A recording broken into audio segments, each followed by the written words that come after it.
Hello everyone, this is Crota giving you Game 2 in a best of 5 series between Revenant and Renson. Game 2 taking place on Scrap Station. Revenant spawned as the green Zerg player at the 3 o'clock position. Meanwhile, we have Renson spawning at the 12 o'clock position as the blue Protoss. So this will once again be Protoss versus Zerg. And none of these players chose random, I believe. So now Renson just continuing to just mine out here. Now, game 1 in this series, we saw a 2-gate push, or a 2-gate with Zealot push from Renson. And Renson, I really like how he adopted to his opponent's strategy, didn't go for the standard one pylon with gateway followed by an assimilator for that cybernetics core. I don't think Revenant was really able to respond to it all that well. Because of that, he was forced to create a lot more Zerglings than he wanted to. And then when Revenant was behind in terms of Zergling or drone count, his economy was really never able to recover all that well. So now as this game continues, we do see that this pylon has been completed. We should be seeing a gateway being thrown down in just a moment. It looks as though Renson wanting to go for a 13 gateway, just continuing to train up more and more probes here. Renson having 3 units queued up, that's a little bit odd. I would most likely assume that he would try to cancel one of these probes, and then in order to throw down a gateway here. Looking back over here, we do see no spawning pool, so Revenant has not gotten a spawning pool yet. There it goes. Revenant now getting that spawning pool, so I believe Renson will be able to throw down. Is this going to be a double gateway once again? We may get double gateways, and with double gate, where is this probe going? No, the probe is now going to go for an early Nexus. Okay, so Renson now going for an early Nexus play for an economic lead. This Overlord of Revenant will quickly see that there is no gateways being powered here, and it is going to be an early Nexus. So Renson going for a very, very strong economic game, trying to go for an early Nexus, and I do not think Revenant should be trying to get a hatchery at this stage. Revenant should really just hope to get a queen and then punish his opponent for trying to go for such an early Nexus. There is not even one gateway up yet. However, there is a forge coming into play. So this one forge will take 45 units of time. As this hatchery now being completed, the spawning pool is in fact up. Zerglings now need to be trained. However, no Zerglings in production, and not 100% sure what exactly Revenant was thinking. Renson looks like he will be able to get this Nexus up and running very, very easily as this forge now finish warping in. So we will see one cannon, perhaps another cannon here, or a cannon here, making it very difficult for any units to walk through. No, another gateway. So there is going to be one very small crack in between these two buildings right here, and then perhaps another cannon here to make another single file, very, very small crack between these two buildings as well. We do see Revenant now getting a hatchery over here, and what is this? We see a proxy pylon, and a proxy pylon on this high ground. We may get one photon cannon here. Are the Zerglings going to be able to run up that ramp? Yes, those Zerglings are going to run up that ramp, and very nicely done Renson deciding to cancel this pylon, so no cheese play for him. One probe over here will be able to gain sight on any units that try to run by. Taking a look at the army sizes, we have 2 Zerglings coming in from Revenant, the Zerg player, while Renson has not really trained any units just quite yet, getting his first gateway now, and we should probably be seeing a cybernetics core in just a moment. Renson now sitting on 21 harvesters compared to 18 harvesters for Revenant. So Revenant really behind in terms of the economic game. Normally the Zerg player can do a fast expansion and try to get an economic lead. However, because Renson also fast expand as well, this low ground is fairly well saturated. I wouldn't say full saturation, probably about half. And as we have, what is this? No, not even about half saturation just quite yet. Needs 24 probes in order to be fully saturated. I guess that is half saturation, as it was what, 15 or no, 13 probes. We do see another pylon being placed down here. And now Renson, with this economic advantage and now eventually tech advantage, should be able to pull out ahead. However, there is one Zealot that I believe is stuck out of this position. Not exactly sure why he decided to put the cybernetics core here. That is an awfully strange position for it. As Zerglings now trying to take down these destructible rocks, these rocks will go down, but there's not much surface area in order for these melee Zergling units to be able to take down these rocks just quite yet. We do see one pylon over here, perhaps to make sure that there's no elevator drop around these destructible debris, in order enabling them to come in and harass these probes. Back into the main base, No additional production buildings, just more photon cannons and another pylon. So not exactly sure what's happening. Renson perhaps going to try to take down these rocks and use these rocks as his way out. We do see some Zerglings now moving out with that metabolic boost, and now we also see a Stargate and Banelings. So Revenant now morphing in Banelings will be able to perhaps blow a very heavy, deal a heavy blow towards these destructible rocks. I believe this forge, if you can hit with these Banelings in between these two buildings right here, it would make a very large hole.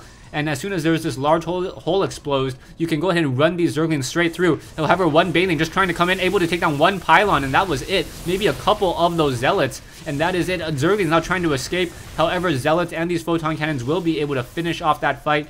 Very nicely done with one force field being placed there. We do see a Phoenix now being trained up at a Stargate by Renson. So Renson going into one gate play. I thought at some point we might see some Void Rays, but Void Rays would normally be positioned over here. Now with this Stargate in this position, it looks as though he's going to try to continue to do more pressuring. However, the Cybernetics Core down to 118 hit points.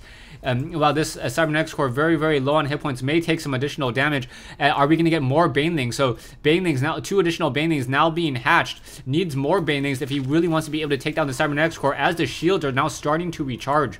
So the shield on that Cybernetics Core will be able to give that Cybernetics Core some additional life. Perhaps those Zerglings will be able to run in and deal some damage. The damage versus buildings is 80, so it looks as though it may be just enough. Yeah, just enough to survive this attack. We do see these Banelings now coming in over here. Are they going to splash right into that position? Force fields, nicely done. However, down goes that Cybernetics Core, so no Warp Gate research. And now Zerglings now going to perhaps run by and then run straight into the mineral line here. So Renson now in trouble, as these probes are going to get very heavily harassed. So Renson unable to mine out of this top location. Zealots and Sentries now coming back in to join in on this fight. Need to take down more and more Zerglings. Probes now pulling back off. Zerglings perhaps will be able to continue to fight. Another pile or another cannon now being warped in here in the midst of this mineral line, as more Zerglings still standing out over here. So these Zerglings now perhaps going to try to do some engagement, deal some damage over here. We do see 2 Baneling concludes, and if those Banelings are able to deal damage and come into here and finish off more of these probes, Renson will be severely behind economically speaking. However, Renson is now using these force Phoenixes to go Overlord hunting. 2 Banelings now going to perhaps run straight into here, but there's not that many, there's not that many units here in order to deal that much damage. Able to get off a couple hits there, but not economically worthwhile. We do see some Zerglings sitting over here. Phoenix is now continuing to go Overlord hunting. 1 Phoenix kill, 3 Overlords have been taken down. 1 Queen now making its way over. Will that Queen be able to shoot down that Phoenix? No. Those Phoenixes could have been able to perhaps Graviton Beam. And if it was able to Graviton Beam the Queen, it should be able to take it down. So yeah, Graviton Beam with one, shoot with the other, and as soon as this Queen drops, you can Graviton Beam with the second Phoenix once again. Are we going to get that? No, we are not getting that just quite yet. There we go. Once again, Graviton Beaming that Queen already down to 84 hit points. And now Revenant may lose this Queen at his natural expansion. Needs to get an additional one there.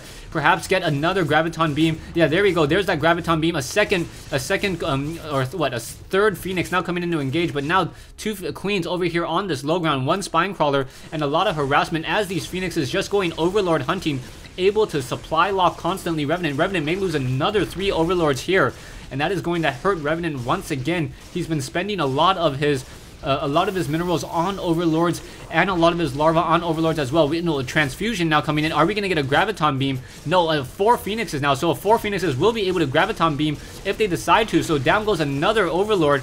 Are we going to get, yeah, there's that Graviton Beam, that Queen, very low on hit points, 143 hit points. It may get shot down there. It's down to 56. 3 Queens offering their help. That Queen taking 1 more hit, however, losing 1 Phoenix there. So Renson just continuing the micro, doing with this really cute play of Phoenix harassment. You see that the army of Renson is not that strong. Are we going to get another Graviton Beam? Does have enough energy for it? No, I'm not going to do that there. Now trying to use more and more spawn larva. Perhaps we're going to see some more Overlord kills. Another Graviton beaming a larva. That's gotta be a misclick, as this 1 Queen now has been taken down out of the sky. There are a lot of Overlords here. Now Hydralisk coming over, and those Hydralisks will be able to shoot down those Phoenixes very quickly. Very fast attack rate. 0.83 instead of 0.86 like a Marine.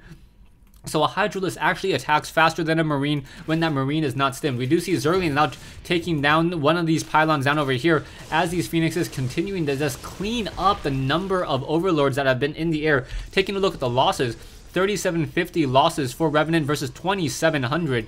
And now Overlords in the air, Hydralisk on the ground, and now more and more pressure. Down goes one Zergling, down goes two Zerglings, Graviton beaming Zerglings just in order to kill them. We do see these 5 Phoenixes here. The Phoenixes do have a fair amount of energy on them, will be able to Graviton beam and kill more and more Queens. Now we do have a swarm of Hydralisks, 7 Hydralisks now moving out. Too many Hydralisks for these Phoenixes to deal with, as the Phoenixes are very, very vulnerable to Hydralisk. Hydralisk have that very fast attack rate and deal, I believe, 12 normal damage, I'll call it, or 12 base damage. So that base damage really takes down those Phoenixes. Phoenixes normally benefit from the fact that they are light units. However, Groove Spines now being researched, and we see a Spore Crawler now coming into play. One Queen most likely will get served up on a Graviton platter in just a second. There we go. That Queen down to 111 hit points. Just needs to get taken down there. No, was it get taken down? Yeah. However, the Spore Crawler now up. So these Phoenixes are just going to continue to just pick up more and more drones and just pick them out of the sky, trying to just deny any sort of, any mining over here. We now see a Spore Crawler, however, being moved over and will be able to start dealing damage toward these Phoenixes. We do see some Hydralisks now trying to play a game of chicken against a group of Stalkers, and now in comes this one Spore Crawler just racking up that damage, but will not be able to really deal any damage on top of those Phoenixes. Phoenixes, however, now going to move into the north side, the main starting location. Revenant only has one Spore Crawler here, now going to be able to take down perhaps some of these Overlords. No, the Overlord's now going to try to hover around this one Spore Crawler here. A group of Hydralisks still sitting in the middle of the map. A dozen of them will be able to push out against a group of Stalkers. The Stalkers all attack very, very slowly compared to a Hydralisk. Hydralisk 0.83 versus 1.44. So the Hydralisk able to get off or fire about 1.6 rounds of attack. However, we do see some 3 Dark Templars. Those Dark Templars with a damage of 45 per attack will be able to 2-shot some of these Hydralisks. However, Phoenix is now getting taken down out of the sky. All 4 of those 5 Phoenixes now shot down. An expansion over here at the Nexus, or at the what I'll call the center north location. This Nexus about halfway completed already. Hydralisks now continuing to move out. Dark Templars now doing some crazy pushing, and these Dark Templars will be able to rack up these kills. Hydralisks and Dark Templars continuing to push back and forth. However, I do not believe Revenant knows about these Dark Templars. If he can hear the attack of those Dark Templars, that may be enough, but he was not trying to pull back with those Hydralisks. We should be seeing an Overseer Cocoon being trained up now. Overseer now will take an additional 10 seconds of time as these Hydralisks and Zerglings continuing to be masked, but Renson now on the move with a very, very strong army. Stalkers and Dark Templars. The Stalkers do in fact have Blink, so even if that Overseer was able to get in the air and try to hover over and gain sight onto these Dark Templars, the Stalkers would be able to blink underneath that Overlord and that Overseer and get shot down. So really, once again, Renson playing a very, very conservative play, using Phoenixes to harass throughout the mid game, and then punishing his opponent with mass Stalkers and Dark Templars at the end of the game. Thanks for watching. Thanks for listening. I hope you guys enjoyed this 1v1 replay between Renson and Revenant here on Scrap Station. Stay tuned for Game 3 in this Best of 5 series between Renson and Revenant. I believe it is on Desert Oasis.